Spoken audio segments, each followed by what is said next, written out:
The story of popcorn begins long before cinema, long before industrial food, and even long before written history. It starts with maize, one of the earliest domesticated crops in human civilization.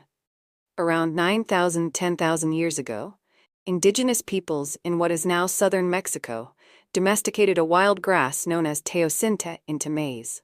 Over generations, selective cultivation transformed this plant into multiple varieties, including the specific type known today as popcorn, Zea maize averta. From the beginning, maize was not just a food but a technological breakthrough. It could be stored, transported, and processed in multiple ways. Among those ways, popping may have been one of the earliest accidental discoveries. When kernels were exposed to heat, the moisture inside expanded into steam until the hull burst, creating the familiar fluffy structure. This simple physical property made popcorn a durable and portable food. Archaeological evidence shows that popcorn is extremely ancient. Remains of popped maize have been found in Peru, dating back about 6,700 years, while other sites in the Americas show similar early usage. This indicates that popcorn was not a late innovation but part of early agricultural life. It was not necessarily a staple food at first, but it was clearly known and used in multiple ways. In pre-Columbian societies, popcorn had both practical and symbolic roles. Among groups such as the Aztecs, it was consumed as food but also used in ceremonies, decorations, and religious offerings. Popcorn garlands and headdresses were part of ritual practices, showing that it had cultural significance beyond nutrition. The spread of maize across the Americas naturally carried popcorn with it. Through trade networks and migration, maize cultivation expanded from Mesoamerica into North and South America. By the time Europeans arrived, different indigenous groups were already familiar with popping corn using methods such as heated sand, pottery vessels, or direct fire. When Europeans encountered popcorn, they did not immediately transform it into a global commodity.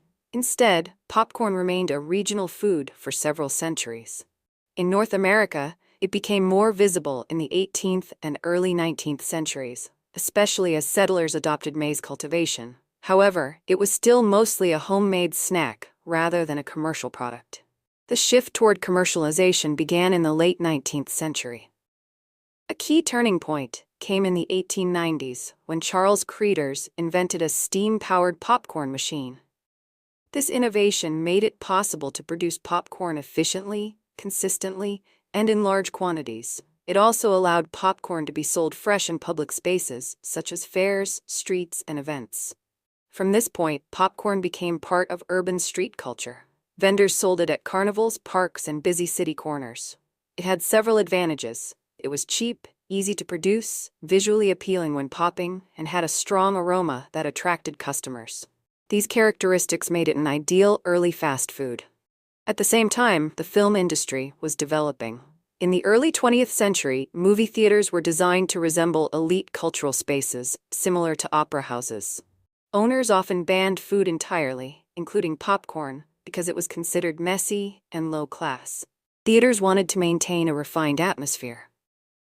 However, economic conditions changed this relationship.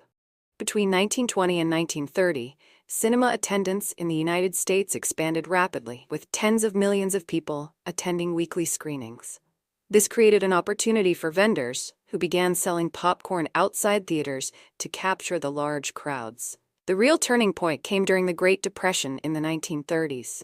As economic hardship reduced disposable income, people still sought affordable entertainment. Movie tickets remained relatively cheap, and popcorn became an even cheaper companion. For theaters struggling to survive, popcorn offered extremely high profit margins, often around 70%, making it more profitable than ticket sales in some cases. This economic logic led theaters to reverse their earlier policies. Instead of banning popcorn, they began selling it inside.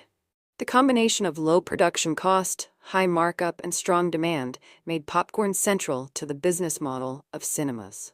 Another factor reinforced this connection. During World War II, sugar rationing limited the availability of candy, which had been a major theater snack. Popcorn, made from abundant domestic corn, became the primary alternative. This further cemented its association with movie-going. By the mid-20th century, popcorn and cinema were already deeply linked. The sensory experience, especially the smell of freshly popped corn, became part of the cultural ritual of watching movies. Over time, this association spread globally, even to regions where popcorn had no historical roots. From an economic perspective, popcorn evolved into a major agricultural and industrial product. Today, most global popcorn production is concentrated in the United States, with multiple states dedicated to its cultivation. The crop is specialized. Only certain varieties of maize produce the desired popping effect, and they are cultivated with specific moisture levels to ensure expansion efficiency. Consumption data also reflects its scale. Americans alone consume massive quantities annually, with figures reaching hundreds of thousands to millions of pounds of popcorn each year. This does not include global consumption, which has expanded significantly with the spread of cinema culture and packaged snack industries. The industrialization of popcorn continued into the late 20th century, with the invention of microwave popcorn in 1981. This innovation shifted consumption from public spaces to private homes, increasing overall demand and integrating popcorn into everyday life beyond cinema. Today, popcorn exists across multiple economic layers: agricultural production, industrial processing, retail packaging, and cinema concessions. In theaters, it remains one of the most important revenue sources. Concession sales, especially popcorn and drinks, often determine profitability more than ticket sales themselves.